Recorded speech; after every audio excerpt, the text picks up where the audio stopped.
In the name of the Father, and of the Son, and of the Holy Spirit. Amen. We carry on our meditation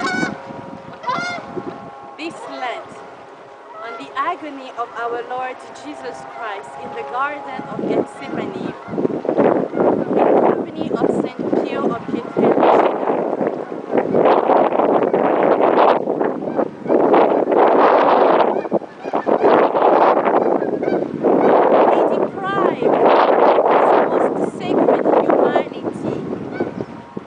Of the strength bestowed on it by his divine person, submitting it to indefinable sadness, extreme weakness, to dejection and abandonment, to mortal anguish. His spirit swims in this as a limitless ocean, and every moment seems about to be submerged. It brings before his spirit the entire sufferings of his imminent passion, which, like a torrent that has overflowed its banks, pours into his heart, torments, oppresses, and submerges it in a sea of grief. He sees first Judas, his disciples, loved so much by him, who sells him for just a few coins, who is about to approach the garden to betray him and give him over into the hands of his enemies. He, the friend, the disciple, whom a little while before he had nourished with his body and blood, prostrate before him, he had washed. His feet and pressed them to his heart. He had kissed those feet with brotherly affection, as if by sheer force of love, he wanted to hold him back from his impious, sacrilegious designs, or at least, having committed the insane deed, he might enter into himself, recalling so many proofs of love, and perhaps would repent and be saved. But no. He goes to his rooms, and Jesus weeps over his voluntary perdition. He sees himself bound and dragged by his enemies through the streets of Jerusalem, through those very streets through which only a few days before he passed triumphantly, acclaimed as the Messiah. He sees himself before the high priest beaten, declared guilty of death. He, the author of life, also sees himself led from one tribunal to another, into the presence of judges who condemn him. He sees his own people, so loved by him, recipient of so many of his benefits, who now maltreat him with infernal howls and hissing, and with a great shout demands his death. The death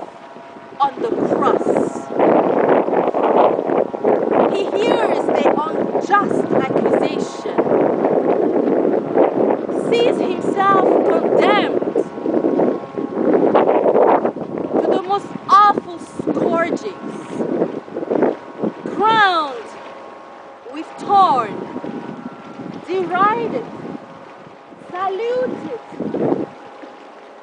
as a mock king and struck. Finally, he sees himself condemned to the ignominious death of the cross. Then ascending to Calvary, fainting under the weight of the cross, pale and falling to the ground.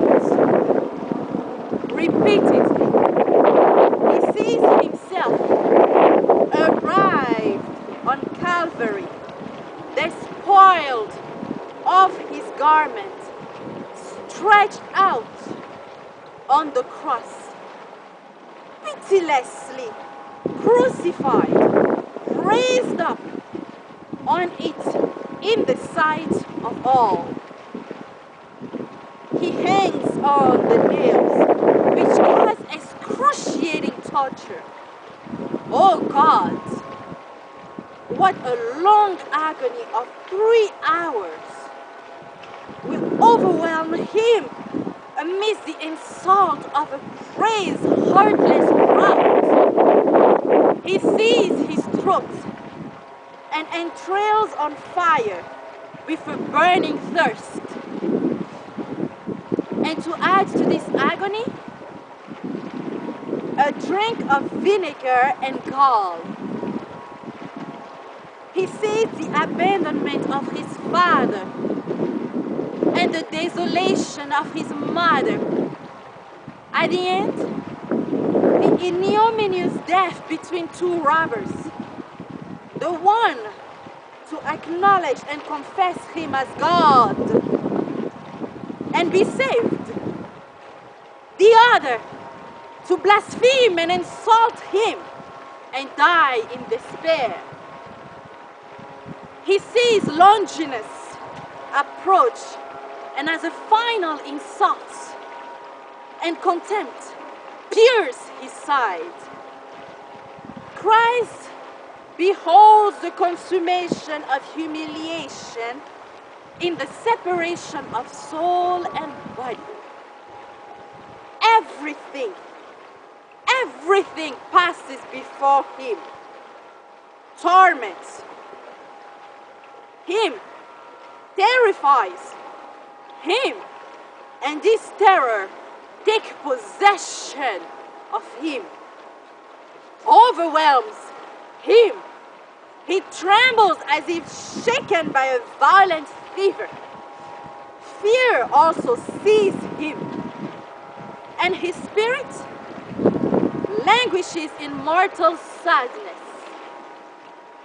He, the innocent lamb, alone, thrown to the wolves, without any refuge. He, the Son of God, the Lamb, dedicated voluntarily to be sacrificed for the glory of the same Father, abandoned him to the fury of the enemies of God for the redemption of the human race, forsaken by those very disciples who shamefully flee from him as from a most dangerous being. He, the eternal Son of God, has become the laughing stock of his enemies. But will he retreat?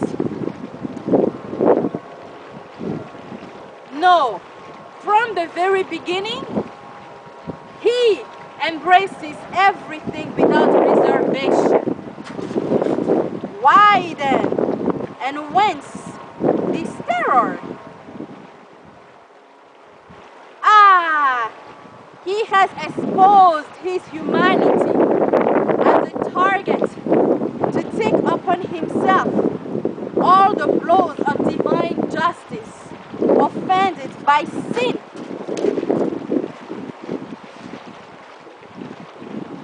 Vividly, He feels in his naked spirit all that he must suffer. Every single sin he must expiate with each single pain, and he is crushed because he has given over his humanity as a prey to weakness, terror, and fear.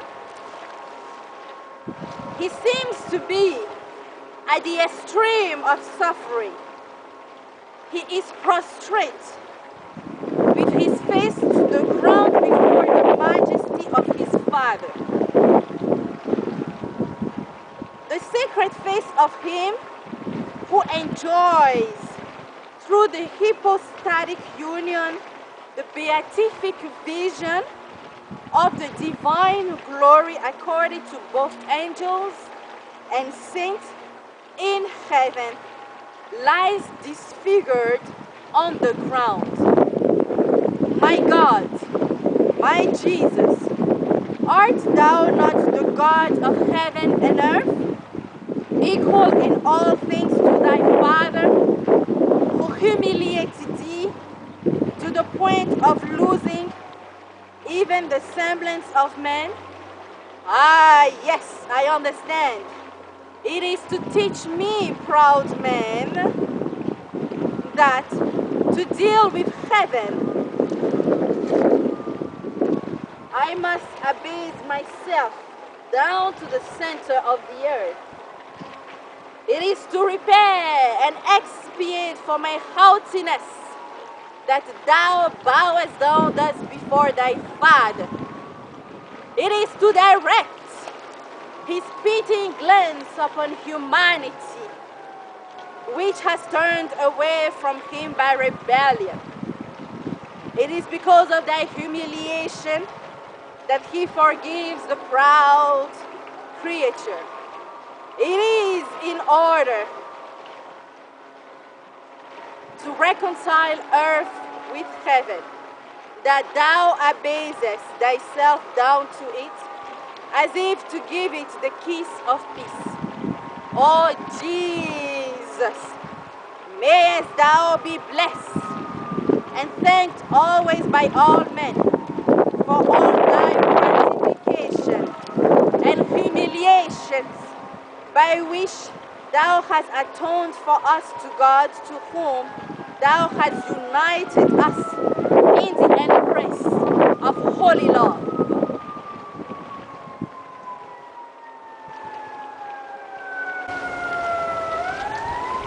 In the name of the Father, and of the Son, and of the Holy Spirit. Amen.